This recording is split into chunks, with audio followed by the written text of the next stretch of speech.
A los 9 años ya mostraba señales de algo perturbador. A los 16 tenía a todo Buenos Aires hablando de él. No era un hombre, era un chico flaco, callado y peligroso. Esta es la historia real del primer asesino serial infantil de Argentina, Cayetano Santos Godino, el petizo orejudo.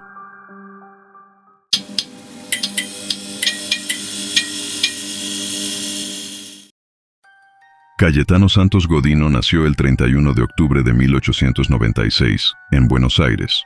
Fue el cuarto hijo de una pareja de inmigrantes italianos que vivía en condiciones muy precarias. Su padre, un trabajador alcohólico y violento, había estado preso en varias ocasiones y, según se supo después, padecía sífilis en etapa avanzada, una enfermedad que en esa época podía afectar también a los hijos desde el nacimiento. Cayetano creció en un ambiente lleno de carencias, no solo económicas, sino afectivas.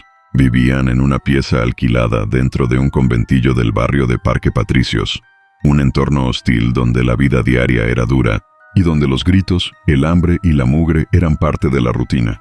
Desde muy pequeño los vecinos comenzaron a notarlo, no por su simpatía, sino por su comportamiento errático. Dicen que desde los 3 años tenía arranques de furia, que era agresivo con otros chicos y que mostraba una especie de fascinación por el fuego. No hablaba mucho, pero observaba todo.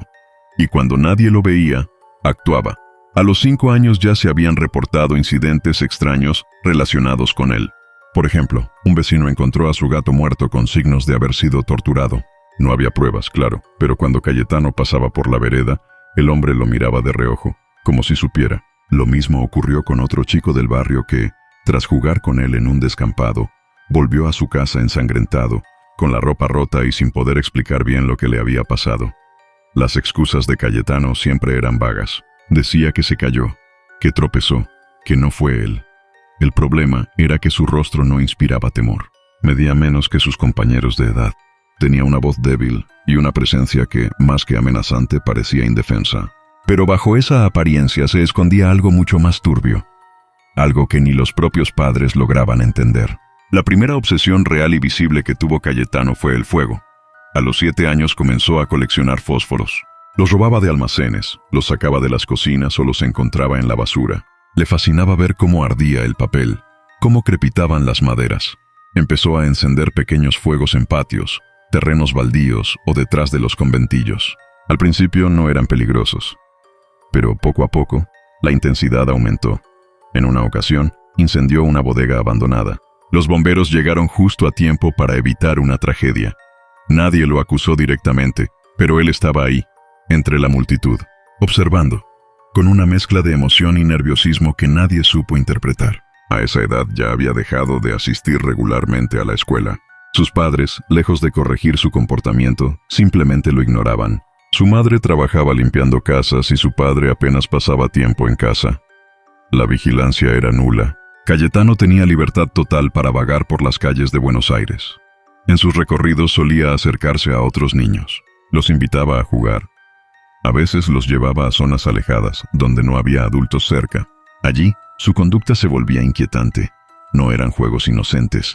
Tiraba piedras, los empujaba, los golpeaba sin razón aparente. En un caso incluso intentó asfixiar a un niño usando su propio sombrero, apretándolo contra la cara del pequeño mientras reía. En 1906, con apenas 10 años, fue arrestado por la policía por primera vez. Lo habían encontrado en medio de un terreno incendiado, con una caja de fósforos en la mano. Lo llevaron a la comisaría, pero no pasó nada grave. Su padre pagó una multa y lo retiraron con una advertencia. Ese mismo año comenzó a mostrar señales más evidentes de violencia. En un testimonio recogido años más tarde, un vecino contó que vio cómo Cayetano golpeaba repetidamente a un perro con un palo, sin razón aparente. Cuando le preguntaron qué hacía, respondió: «Quiero ver qué pasa si lo sigo pegando». Estos comportamientos se repetían: maltrato animal, fuego, golpes a otros chicos, mentiras, sonrisas inexplicables, miradas fijas. En ese momento, el concepto de psicopatía infantil no existía en Argentina. Y a pesar de todo, Cayetano seguía siendo tratado como un chico más del barrio. Uno problemático, sí, pero solo eso. La gran mayoría de las agresiones no se denunciaban, y los pocos que sabían algo preferían guardar silencio. Porque en esos barrios, todos tenían problemas, y muchos creían que era mejor no meterse. Lo que nadie sabía es que ese silencio le estaba dando a Cayetano exactamente lo que necesitaba: tiempo. Tiempo para aprender, tiempo para probar, tiempo para escalar. Corría el año 1908. Cayetano tenía apenas 12 años, pero ya era conocido en el barrio por sus actitudes extrañas. En ese tiempo, ocurrió uno de los primeros ataques documentados del que se tenga registro concreto, aunque, como muchas cosas en este caso, fue minimizado o directamente ignorado. Un niño de apenas 2 años, de nombre Miguel de Paoli, apareció llorando en la calle, con la cabeza golpeada. Su madre lo encontró desorientado, sangrando. El pequeño no podía explicar bien lo que había pasado, pero entre las pocas cosas que dijo, mencionó a Cayetano. La mujer fue a buscarlo. Lo encaró, pero él negó todo. Sonreía. Parecía no entender la gravedad de lo que lo acusaban. La madre fue a la comisaría, pero la denuncia no prosperó. La versión oficial fue que el nene se había caído, que no había testigos, que no valía la pena seguir con eso. Así quedó, como un episodio aislado. Pero para Cayetano eso fue una victoria, porque había hecho daño, y nadie lo detuvo. Y cuando el castigo no llega, el impulso se repite. Durante los siguientes meses, varios chicos del barrio comenzaron a reportar situaciones similares: golpes, forcejeos, juegos bruscos que terminaban mal. Algunos niños llegaron a sus casas con marcas en el cuello. Otros decían que alguien los había querido meter en un baldío o a un galpón abandonado. Siempre era lo mismo. Se acercaba un chico extraño, con cara de pocos amigos, que les hablaba bajito y los convencía de alejarse. Cuando estaban solos, algo pasaba: golpes, empujones, asfixia, pero nunca había pruebas sólidas. Y Cayetano siempre tenía una excusa lista. A veces culpaba a otro chico, a veces decía que estaban jugando, o que todo era una mentira. En una ocasión, llevó a un niño de 18 meses, llamado Severino González Caló, hasta un terreno baldío. Lo tiró al suelo. Le ató una cuerda al cuello e intentó estrangularlo. El niño gritaba, pero no había nadie cerca. Por suerte, una mujer que pasaba lo escuchó, corrió hasta el lugar y lo rescató. Cuando se acercó a Cayetano, lo encontró mirando la escena como si no supiera qué había pasado. No escapó, no pidió perdón, solo observaba. Otra vez lo llevaron a la comisaría, y otra vez lo dejaron ir. Dijeron que era menor, que no había cometido un delito grave, que no se podía hacer mucho. Lo que nadie entendía es que Cayetano no estaba improvisando. Estaba aprendiendo, estaba probando métodos, ensayando formas. A esa edad, ya había intentado golpear, asfixiar, amarrar, quemar, todo con chicos más pequeños, y lo hacía en distintos lugares, en distintos horarios, con diferentes excusas, como si fuera una especie de experimento. Y aún así, seguía libre. El 29 de septiembre de 1908, las cosas cambiaron. Un niño llamado Julio Bote, de apenas 3 años, desapareció de su casa. Estuvo perdido varias horas, hasta que lo encontraron en un baldío, inconsciente, con la cabeza golpeada, tirado entre ladrillos y maderas. Estaba vivo, pero apenas. El pequeño fue llevado de urgencia a un hospital, donde logró recuperarse. Cuando pudo hablar, dijo que un chico, orejón, lo había llevado a jugar. Cayetano fue detenido una vez más. Pero como el nene no murió, lo consideraron una travesura. Le tomaron los datos y lo soltaron. Su familia, esta vez, comenzó a alarmarse. Lo llevaron a un reformatorio. Allí estuvo apenas unos meses. No había diagnóstico. No había tratamiento.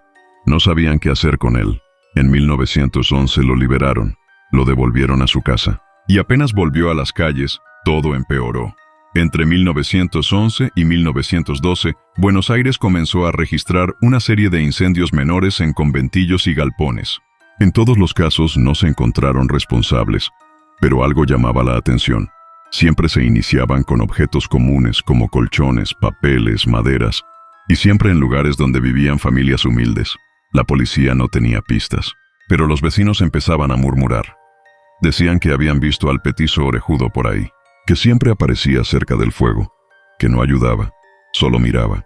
Cayetano comenzó a tener más confianza, ya no actuaba solo en terrenos vacíos. Ahora iba a patios, a escaleras, a pasillos oscuros de los edificios donde vivían otras familias. Llevaba fósforos, buscaba a los más chicos, les decía que jugaran con él, y luego intentaba dañarlos. A veces escapaban, a veces no, y nadie parecía poder detenerlo. diciembre de 1912. El calor en Buenos Aires era insoportable. Las calles de los barrios obreros estaban llenas de chicos jugando en la vereda, mientras los adultos trabajaban o descansaban en sus casas. Cayetano ya tenía 15 años, aunque su apariencia seguía siendo la de un niño enclenque, con ojos apagados y orejas prominentes. Nadie sospechaba que ese día iba a cometer su primer asesinato confirmado. El 26 de diciembre, un niño de 3 años, Jesús Garro, desapareció. Su madre, desesperada, avisó a los vecinos. Lo buscaron por todos lados, durante horas. Finalmente, lo encontraron en el fondo de una vivienda abandonada, tendido en el suelo, con la cabeza aplastada por una pesada tabla. No respiraba. La escena era brutal, pero todo indicaba que el crimen había sido cometido por alguien que no tenía fuerza, sino método. El cuerpo no mostraba signos de lucha. El ataque había sido rápido y preciso, y al costado alguien había dejado un paquete de fósforos. Ese mismo día, Cayetano fue visto merodeando por esa casa. Un vecino lo había saludado al pasar. Cuando los policías lo interrogaron, dijo que había ido a buscar unos clavos, pero no tenía clavos, ni herramientas, solo fósforos. Sin pruebas firmes, lo soltaron otra vez. Tras la muerte de Jesús Garro, Cayetano no frenó, todo lo contrario. Durante las siguientes semanas, se volvieron comunes las denuncias por intentos de estrangulamiento, desapariciones momentáneas de niños que luego eran encontrados aturdidos, golpeados o con marcas en el cuello. A veces usaba alambre, otras veces, sogas. Incluso llegó a simular un ahorcamiento de juego con una soga colgada de un clavo, mientras los otros chicos reían sin entender el riesgo real. En otra ocasión, intentó matar a un niño con un ladrillo. En otra, quemó las ropas de un chico al que había rociado con alcohol. En ningún caso logró matarlos, pero sí dejar huellas físicas y psicológicas que durarían años. Lo más escalofriante era cómo lo hacía, sin apuro, sin nervios, como si fuera una rutina. Siempre buscaba víctimas más pequeñas, siempre actuaba cuando nadie miraba, y cuando lo descubrían se quedaba quieto, como si no entendiera el problema. El 3 de diciembre de 1912, faltaban semanas para Navidad. En el barrio de Parque de los Patricios, el pequeño Arturo Laurora, de 3 años, jugaba en la vereda. Cayetano se le acercó y le ofreció ir a ver unos caballos. El niño, confiado, lo siguió. Fueron caminando hasta un terreno baldío. Allí, sin decir una palabra, Cayetano lo ató con una cuerda, le colocó una piedra sobre el pecho, y luego encendió fuego entre sus piernas. El niño gritó. El humo llamó la atención de los vecinos. Varios corrieron hasta el terreno. Cuando llegaron, encontraron al niño desmayado, aún vivo, pero con quemaduras graves. Cayetano fue atrapado a pocos metros del lugar, caminando con calma. Esta vez, los testigos eran varios. Ya no había duda de su participación. Fue llevado a la comisaría y quedó detenido. Pero lo increíble aún no había pasado. Cuando lo interrogaron, Cayetano confesó con naturalidad. No solo aceptó haber intentado matar a Arturo Laurora, también confesó otros ataques. Y lo más escalofriante, reconoció haber asesinado a Jesús Garro semanas antes. La policía no podía creer lo que escuchaba. Cayetano relataba los hechos como si estuviera contando una anécdota, sin remordimiento, sin emoción. También admitió que había intentado incendiar varias casas, que le gustaba ver el fuego, que le divertía cómo corrían las personas. Incluso dio detalles de los métodos que usaba. Buscaba niños pequeños porque eran más fáciles de manipular. Los llevaba a lugares ocultos, los entretenía un rato, y después los atacaba. Para la policía se trataba de una mente enferma. Para los vecinos era un monstruo. Con todas esas confesiones, y con el caso de Arturo Laurora aún fresco, las autoridades no pudieron seguir ignorando el peligro. Cayetano fue enviado a un instituto psiquiátrico para su evaluación. Los médicos, tras observarlo, coincidieron en algo. Tenía un grave retraso mental, problemas de conducta desde muy temprana edad, y una crueldad extrema sin signos de culpa, pero al mismo tiempo, era lo suficientemente consciente de lo que hacía como para manipular, ocultar sus actos y escapar. En pocas palabras, sabía lo que hacía, aunque no lo sintiera como algo malo. La justicia lo declaró inimputable. No sería juzgado como un adulto, pero tampoco lo liberarían. Fue enviado al Hospicio de las Mercedes, un manicomio donde terminaría viviendo por años. Tras su confesión, y luego de múltiples pericias médicas, Cayetano fue internado en el Hospicio de las Mercedes, en Buenos Aires. Tenía 16 años, pero su apariencia seguía siendo la de un niño débil y silencioso. Muchos pensaron que el encierro sería el fin del peligro, pero estaban equivocados. El lugar al que fue enviado no era un centro de tratamiento moderno. Era un manicomio sobrepoblado, con pacientes de todo tipo, desde personas con trastornos severos hasta criminales declarados inimputables. Las condiciones eran precarias, y el personal no tenía recursos ni tiempo para tratar cada caso con cuidado. Cayetano fue alojado con otros internos adultos. Su edad no fue impedimento, tampoco fue tratado con delicadeza. Lo consideraban peligroso, pero pequeño, fácil de controlar. No le prestaron mucha atención al principio.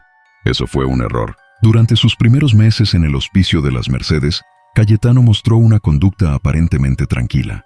No causaba alborotos, no hablaba demasiado. Caminaba en silencio por los pasillos y se sentaba solo. Pero los otros internos comenzaron a notarlo. Muchos de ellos, hombres adultos con historiales violentos o con episodios psicóticos, lo veían como una figura extraña.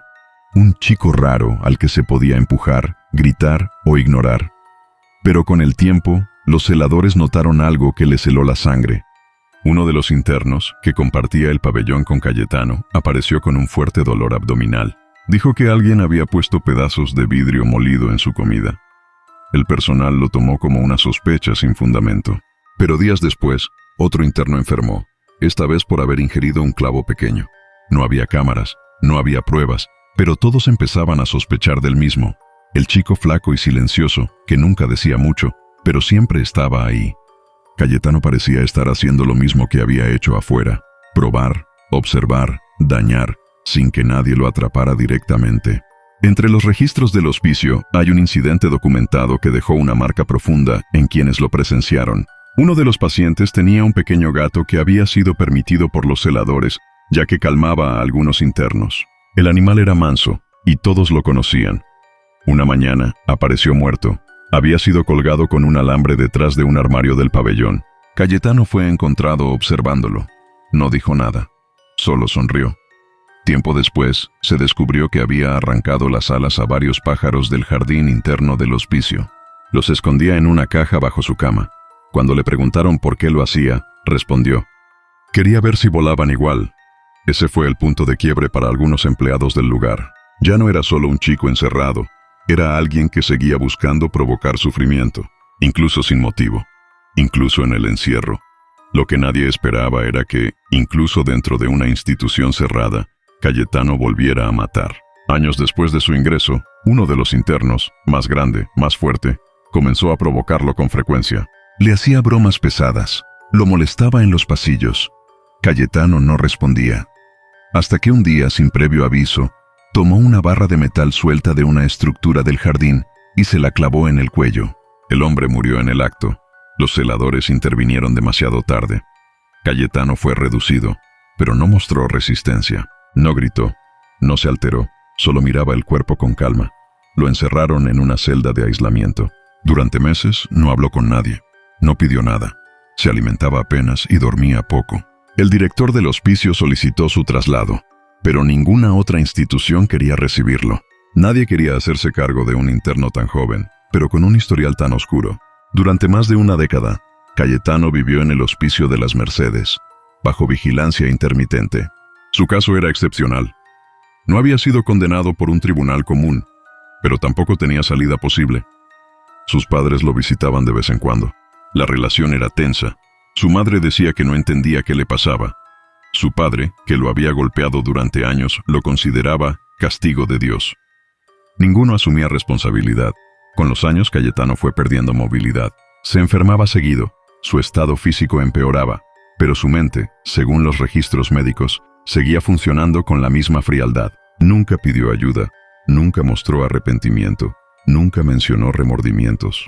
Cayetano Santos Godino murió en el manicomio de Ushuaia el 15 de noviembre de 1944. Tenía 48 años y llevaba encerrado desde los 16. Durante las últimas 2 décadas de su vida, fue trasladado desde Buenos Aires a la cárcel del fin del mundo.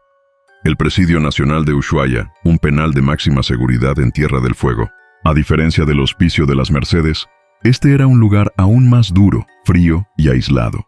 Allí fue enviado no tanto por tratamiento, sino para mantenerlo lejos de todos. Sus últimos años fueron marcados por el deterioro físico. Cayetano sufría de problemas gástricos severos, producto de años de mala alimentación, encierro y posible automutilación. Pero la versión más extendida sobre su final no es médica, sino violenta. Según los informes de la época, fue asesinado por otros presos. Se dice que había matado al pájaro de uno de sus compañeros de celda, una mascota que lo acompañaba desde hacía tiempo, y que eso desató una pelea mortal. Lo habrían golpeado hasta matarlo en el pabellón, aunque nunca hubo una causa penal formal por su muerte. En otras versiones, simplemente falleció por causas naturales, debilitado, solo, olvidado. Pero esa versión es menos popular. Lo más inquietante es lo que pasó después de su muerte. Cayetano fue enterrado en un cementerio local. Pero años más tarde, cuando se realizaron remodelaciones, su tumba fue profanada.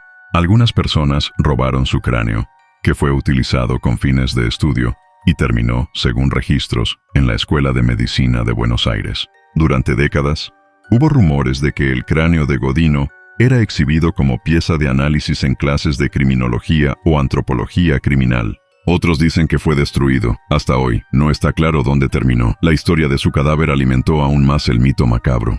Había muerto hacía años, pero su figura seguía generando temor y curiosidad. Con el tiempo, la historia de Cayetano Santos Godino se convirtió en leyenda urbana. En los barrios de Buenos Aires, muchos padres advertían a sus hijos con frases como «Portate bien» o «Viene el petizo orejudo». Su apodo, que nació como una burla, se transformó en uno de los nombres más siniestros de la historia criminal argentina. Su caso fue citado por criminólogos, historiadores, escritores e incluso cineastas. Varios libros lo mencionan como el primer asesino serial infantil del país. Otros lo presentan como un producto extremo de una infancia marcada por el abandono, la ignorancia y la violencia. Pero más allá del mito, lo más perturbador sigue siendo su historia real. Un niño de clase trabajadora, con rostro de víctima, que empezó a dañar a otros desde los 7 años y nunca se detuvo, ni en libertad ni bajo encierro.